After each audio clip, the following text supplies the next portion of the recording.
Parce qu'on peut faire un enfant sans qu'il y ait un homme et une femme? C'est homophobe de dire ça? Vous faites semblant de ne pas comprendre la question qui est non, posée. Quand on pointe du doigt le fait qu'il n'y ait pas de maman. Pour faire un enfant, vous êtes d'accord qu'il faut un homme et une femme au moins?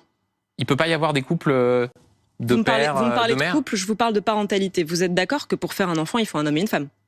Biologiquement, bien évidemment, mais là, c'est pas exactement la question qui est posée. Donc, il n'y a aucune homophobie. Il n'y a aucune homophobie. Marion Maréchal a justement ajouté qu'elle était également contre la GPA pour des couples hétérosexuels. Je pense que vous avez votre réponse. Tête de liste Marion Maréchal, qui a fait polémique, elle y écrivait « Où est la maman ?» en réaction à une photo du designer Simon Porte-Jacquemus et de son compagnon et de leur jumeau né il y a quelques jours.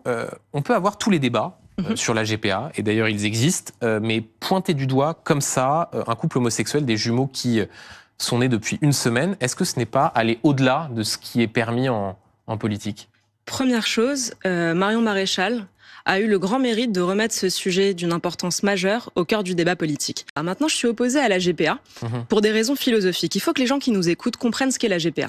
La gestation pour autrui, c'est le fait que deux personnes décident d'avoir un enfant et de le faire porter par une femme qui n'a les gènes d'aucun de ses deux parents. C'est-à-dire, et pardonnez-moi d'utiliser cette expression qui me choque moi-même, c'est-à-dire qu'il s'agit de louer le ventre d'une femme. Il faut comprendre que cette pratique aujourd'hui est interdite en France, qu'Emmanuel Macron lui-même a pris l'engagement de laisser la GPA interdite, et je le cite, pour des raisons d'éthique et de dignité. Le Parlement européen vient justement d'inscrire la GPA dans la liste des différentes traites d'êtres humains. Non, c'est pas tout à fait exact. Parce que la GPA, c'est la marchandisation du corps de la femme.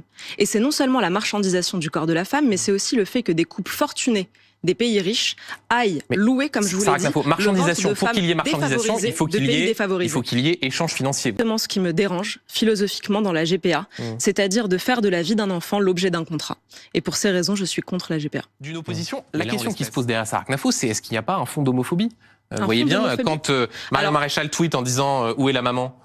quel est le sous-entendu derrière? Qu'il y aurait une forme de couple qui ne serait pas tout à fait dans les canons de ce qui est souhaité? Parce qu'on peut faire un enfant sans qu'il y ait un homme et une femme? C'est homophobe de dire ça?